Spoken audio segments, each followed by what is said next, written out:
Welcome to the George Thomas Clark podcast.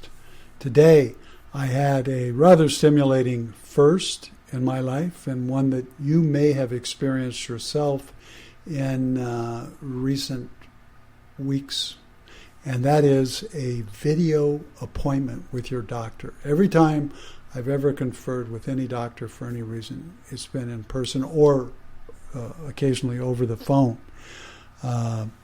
This particular doctor had his secretary email me a couple of days ago, and actually they texted me and said that they would email me today with a link.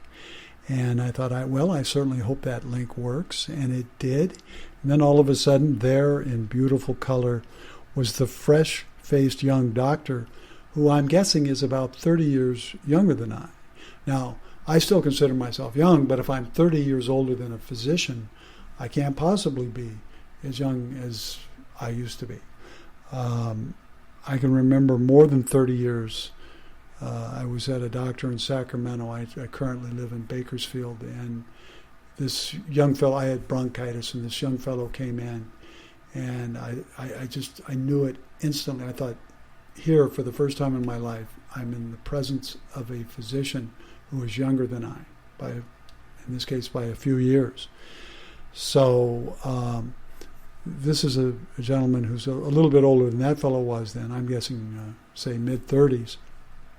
And we had a comfortable discussion, which was actually very much like being in a doctor's office. The color was good. He said he had a good view of me. And we ended up not so much talking about medical issues, not my medical issues, because I really don't have any. It was just a checkup. We talked about the coronavirus.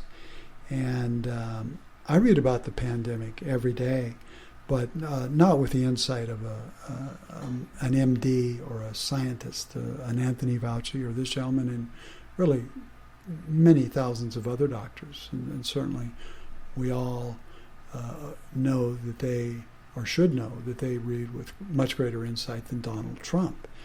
Now, this doctor correctly pointed out, he said the coronavirus would have happened no matter who's president.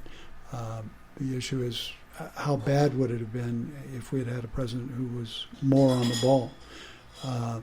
But we do have 87,000 dead so far, and the pace of the death still really hasn't slowed down in the United States. It's slowed down in Italy and France and Spain, but it's still roaring here and in England, and when they start telling the truth in Mexico, they're going to have astronomical figures there.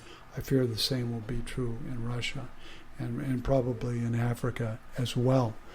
And here in the U.S., as well as no doubt countries around the world, we're very anxious to get back to work, or just to get out, go to the movies, go to a restaurant. Other than the market, I really don't have any regular outdoor activities. Once or twice a month, I may go to the pharmacy, take a walk in the neighborhood. It's not much, but it's what we're all faced with. And the young doctor told me, as we were closing our conversation, he said, next week I'm going to start seeing patients in person again.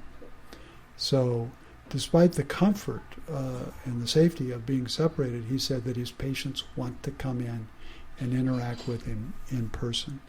So that's what we're all going to do. We're going to be opening up, and we'll start in the shallow end, and we'll see if we sink or we swim.